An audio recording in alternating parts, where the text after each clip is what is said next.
Hey guys, Tina here, Croco Virgo. Welcome back to another Fragrance Fridays.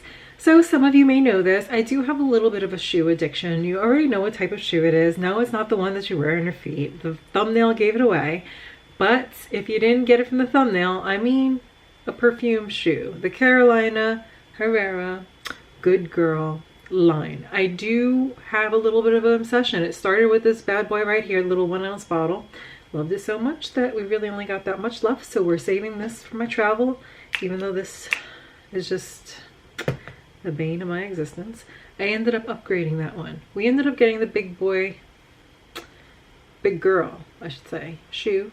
This one I think is like 6 ounces. I mean, it's up there. Does it say on the bottom? Oh, 5.1. Wow.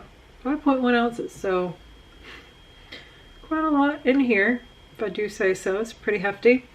I'm definitely, without doubt, obsessed with this fragrance. It is my signature designer scent. Not overall, but designer. So you guys know that I did talk about the Very Good Girl fragrance. I had the rollerball, loved it so much I ended up picking up the spray, and I think that says a lot, right?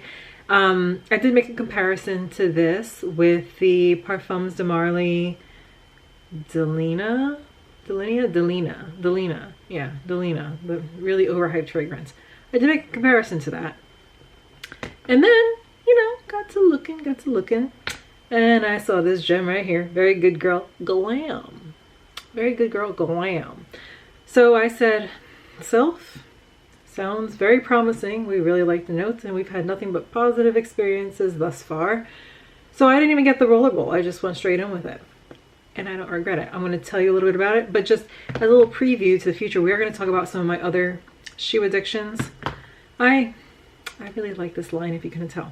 So anyway, I'm going to give you guys the notes to both of them because they are very similar. So it just seems appropriate. I'll put them side by side. So we'll start with Very Good Girl Glam. On this one, we have a top of black cherry and bitter almond. We have a mid of rose and lily. And then we have a base of vanilla bourbon and vetiver. On Very Good Girl, we have a top of redcurrant and lychee. We have a mid of rose. And this one, there is no lily. And then we have a very, very similar base going on over here. We have a base of vanilla and vetiver. Notice the word bourbon's missing. There's really not a whole lot that's going on that's different over here. And that's exactly the gist of this whole thing in sum. I did make comparisons to Very Good Girl and Parfums de Marly Delina, but there are no comparisons to Parfums de Marly and Glam. They are very different, but very much the same. I hate saying that, but it's true. It's really going to come down to what you want more in your opening, okay? And what do I mean by that?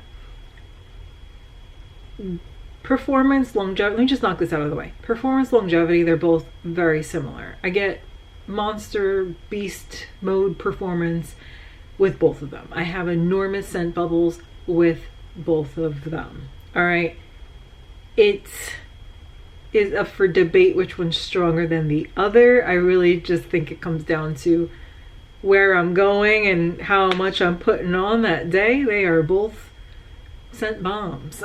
If I had to say one was stronger than the other, my personal opinion is that Glam is a stronger fragrance, scent bubble wise, longevity wise, than the original Very Good Girl. I know some other people may say different, and that's fine. I think it comes down to your body chemistry. The thing that's really going to make the difference in if you pick this up or not is this. If you are a collector, right, like you like these little nuances between the different scents, or you just want the whole entire line, by all means, buy it. It's a wonderful fragrance. I enjoy wearing it. I absolutely love it. Do it. If you are like stuck between the two, all right, you're not here to collect, you really want to know which one you should pick between the two. If you have one, I don't feel like you should feel so compelled to buy the other unless if you're not happy with the one that you have and you're really interested in the top notes of the other fragrance. That's really where they're different, to be honest. Glam, I get a nice, it's a buttery almond. I really like the black cherry that you get in here. I don't find it to be, okay, it's a very sweet fragrance, okay? I find there to be like this very interesting tartness to Glam. And I don't know if it's the way, that black cherry with the almond. It could be that. I get more of a sweet floral, in your face, sweet, playful floral from Glam. All right. If you like cherries, cherry notes, I think you're really gonna like this one. And if you also, let's be real, the almond here is not like dominant. It's not the most prominent note that's really there. It really comes down to the cherry. The rose, I find the very similar rose in both of them. I can tell that Glam is more amped up, and that's that lily coming in. All right. I do feel like Glam is a sweeter fragrance. Now, how you're gonna wear it, how you're gonna use this fragrance really comes down to you and your own preferences. I personally do find Glam, like I said earlier, to be a more loud, fun, playful. It's a very exciting scent. I prefer to reach for that, like if I'm going out at night, if I have like a fun night out. But if I'm trying to get more polished, I'm gonna go and reach for Very Good Girl. Like if I have a black tie event, I'm gonna reach for Very Good Girl, or maybe like the original Good Girl. I'm gonna go for this line. I wouldn't necessarily go for Glam because it's a little more sweet, fun, and playful, a little more immature, where I find Very Good Girl to be a little bit more refined. But that's my own interpretation of the two scents. How you decide to wear them is completely up to you. What I'm going with here is, if you have one, you're really not missing out on the other one tremendously. And I really would say that I wouldn't look into the other one unless you were deeply unhappy with the one that you have, because they're both fabulous, okay? If you like, this is another thing to note, if you are more of a rose fan than just a general floral fan, stick with the Very Good Girl. The rose is very dominant there.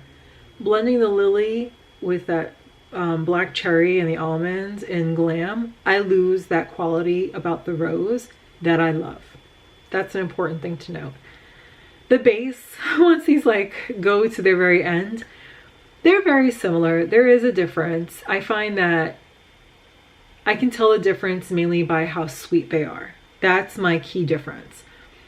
Both of them I have smelled on clothes for ages and on my skin for a full day. As far as pricing goes on these, I saw them all on Ulta. 1 ounce goes for $84. The 1.7 is $119, and the 2.7 is $147. So you can definitely pick them up there. That's where I got mine from. I usually like bank my points in and then I cash them in whenever I can.